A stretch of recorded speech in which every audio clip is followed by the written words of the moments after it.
Olá, meus irmãos, Deus os abençoe, no precioso nome de nosso Senhor Jesus Cristo. Para mim sempre é uma honra e um privilégio quando chega essa hora de nossa conversa diária. Hoje eu quero comentar alguns parágrafos da mensagem A Obra-Prima, pregada pelo profeta, com respeito à perfeição, com respeito à manifestação da grande obra-prima que o Senhor tem desenvolvido por todos os séculos e que foi ocultado dos sábios e entendidos, mas revelados aos seus pequeninos aqui no tempo do fim, nos dias da vinda do profeta de Malaquias 4, que é o mesmo anjo de Apocalipse 10:7, que veio trazer a manifestação do Filho do Homem, ou seja, Deus tomando forma humana através do seu corpo, que é a igreja. Haja visto que quem não discernir o corpo do Senhor Jesus Cristo está fraco, ou doente, ou dorme. E, consequentemente, o corpo de nosso Senhor Jesus Cristo é a sua igreja. Veja, porque Deus tem mudado de forma, Ele tem tomado a forma de sua noiva, a forma de sua senhora eleita. Veja, haja visto que Adão disse de Eva: tu és carne da minha carne, ossos dos meus ossos. A igreja de nosso Senhor Jesus Cristo pode dizer a mesma coisa: nós somos carne da sua carne, ossos dos seus ossos.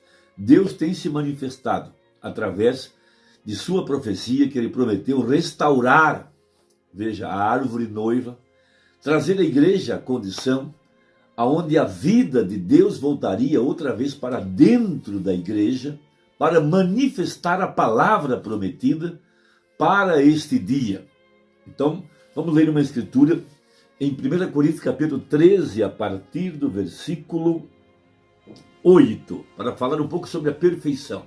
A perfeição é quando a palavra prometida, profetizada, ela está encarnada. Quando essa palavra se torna carne, quando ela é manifestada, então podemos dizer que a perfeição tem chegado. Então Paulo diz assim: a caridade nunca falha. Lógico que a caridade é Deus. Ele é o filho da prosperidade, nada pode detê-lo, nenhum de seus pensamentos pode ser anulado. Deus nunca será derrotado. Veja, mas havendo profecias, serão aniquiladas. Havendo línguas, cessarão. Havendo ciência, desaparecerá. Agora veja, porque em parte conhecemos e em parte profetizamos. Mas quando vier o que é perfeito, então o que é em parte será aniquilado. Veja, quando eu era menino, falava como menino, sentia como menino, discorria como menino. Mas logo que cheguei a ser um homem, acabei com as coisas de menino. Porque agora vemos por espelho, em enigma, mas então veremos face a face. Agora conheço em parte, mas então conhecerei como também sou conhecido. Agora, pois, permaneçam a fé, a esperança e a caridade. Esses três, mas a maior dessas é a caridade. Todos nós sabemos que Jesus Cristo disse: sede vós perfeitos, porque perfeito é vosso Pai.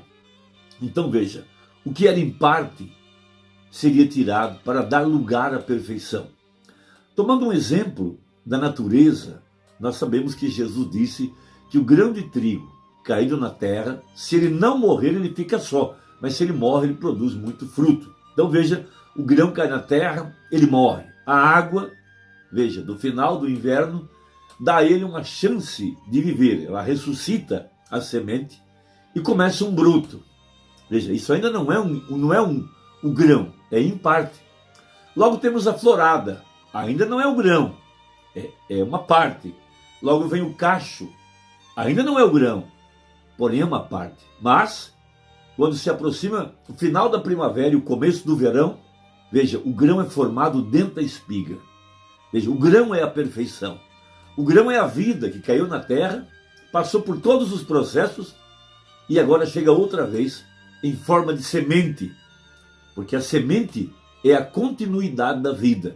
E somente o original pode se reproduzir.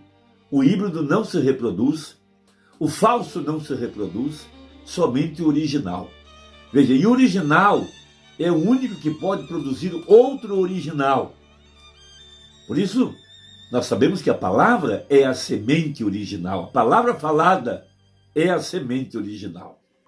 Agora, a profecia de que quando viesse o que é perfeito, o perfeito é a manifestação da completa palavra de Deus. Veja, nós sabemos que Deus estabeleceu a sua obra-prima em Gênesis, o homem que estava na imagem perfeita da palavra. Veja, logo Deus o colocou em carne humana. Deus, como um oleiro, tomou um pedaço de barro, formou o homem de acordo com aquilo que estava em seus pensamentos. Logo, essa obra-prima, ela tombou no Éden. Satanás entrou por debaixo da cerca e o levou ao nível de incredulidade, e ele duvidou da palavra. Nesse instante ele se desligou, perdeu todos os direitos, à vida eterna, ao domínio e ao controle. Mas Deus não deixou a sua obra-prima caída. Deus nunca será derrotado. Ele foi e trabalhou. Ele, veja, agora estabelece o homem num novo pacto, um pacto incondicional. E ele começa a levantar sua obra através de Abraão. Logo veio Isaac, logo veio Jacó e logo veio José. Veja, uma base. Logo o corpo de trabalho foram os profetas. Logo veio o pescoço, João Batista. Então chega a perfeição. Jesus Cristo, a palavra, o verbo. Cada escritura manifestada na sua própria vida. Veja, é um paradoxo chamá-lo de perfeição ou de perfeito. Porque, na verdade, Isaías, quando teceu um comentário a respeito da pessoa de Jesus Cristo, a sua parte externa, ele disse que não havia aparência, não havia formosura, era um de quem os homens escondiam o rosto, não havia nada que pudesse ser atraente nele. Agora, nós não estamos falando de beleza humana, mas sim da palavra manifestada na vida de Jesus Cristo. Cada pedaço da Escritura estava manifestado em Cristo, porque prega o profeta, tudo que Deus foi, Deus derramou em Cristo.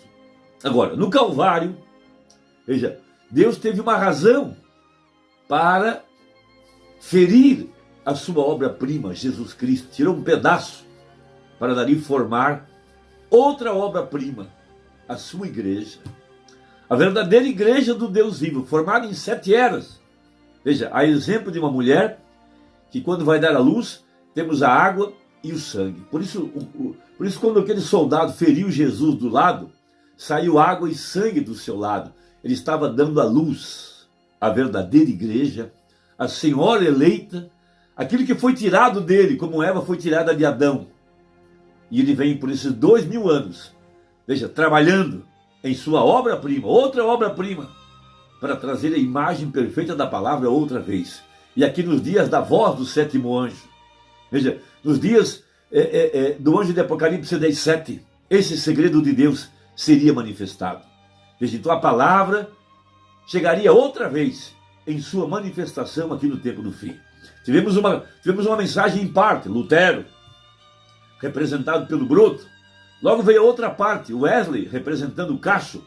Logo veio Pentecostes, Wesley representando a florada, Pentecostes representando o cacho. Veja, e o cacho é bem parecido com o grão, olhando de longe. Por isso, Mateus 24, verso 24 disse: se possível fora, enganaria até os escolhidos. Mas nós sabemos que não é possível. Logo dentro desse cacho se forma o grão. E ali estava a vida outra vez reproduzida para chegar à perfeição, de acordo com o grande projeto de Deus de restaurar a árvore noiva, ou restaurar, ou levantar a sua obra-prima, a verdadeira igreja. Então temos uma mensagem muito importante, veja, pregada pelo profeta, a obra-prima, e o profeta toca nesse ponto. É aí que precisa de luz, de revelação, para compreender o valor e a importância do ministério de Malaquias 4, aonde a palavra estava realmente manifestada de acordo com a profecia. Então olha o que diz o profeta. Agora, por aproximadamente 2000 anos, é o 108, 2000 anos Deus tem feito outra vez dele uma obra-prima, porque ele o golpeou para tirar um pedaço dele. No caso dele é Jesus, né? Lá no Calvário, como foi com Adão. uma costela para fazer para ele uma esposa. E agora ele tirou um pedaço fora daquela obra-prima que ele feriu no Calvário. E foi justamente o Novo Testamento, isso é tudo.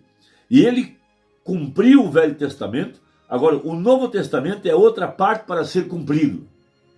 O Velho Testamento teve a sua obra-prima, Jesus. O Novo Testamento também tem a sua obra-prima, a noiva. Vejam. Agora, o Novo Testamento é outra parte para ser cumprida. Vejam, o Novo Testamento e o Velho Testamento são marido e esposa. Sim, vem. E o novo foi tomado, veja, o velho para apontar para o novo. Sim, um tipo, as sombras. Vem Cristo, a obra-prima para cumprir isso. Agora, sua noiva cumprirá tudo o que está no Novo Testamento. Outra obra-prima está em processo. Assim como gastou ele 4.000 anos para fazer esta obra-prima, agora ele tem estado por cerca de 2.000 anos fazendo outra obra-prima, a noiva de Cristo, outra obra-prima. Fazendo isso, ele faz isso através de seu método imutável.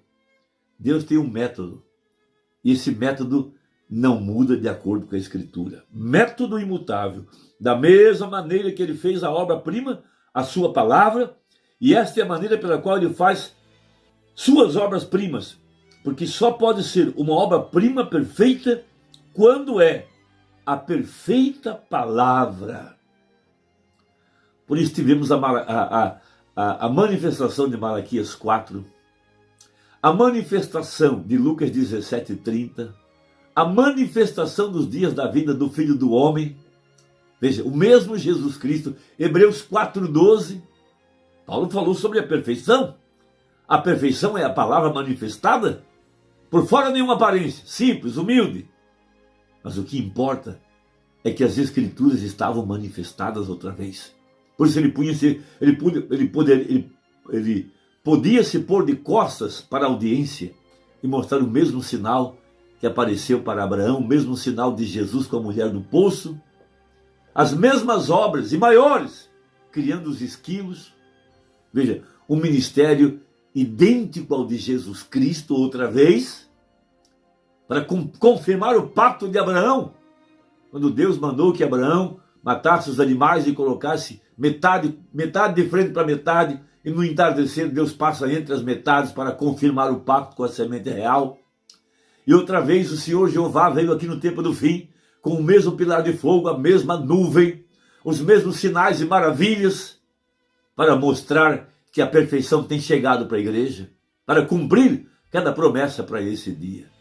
Irmão, espero que você medite nisso e possa abrir seu coração. O Romano não é Jesus, mas na vida dele estava a palavra manifestada, estava o verbo, a palavra falada é a semente original. Cada escritura noiva tem que cumprir. Deus te abençoe, foi um grande privilégio. Até a próxima, deixa aí o seu comentário, faz favor. Até a próxima, Deus os abençoe, em nome de Jesus. Amém.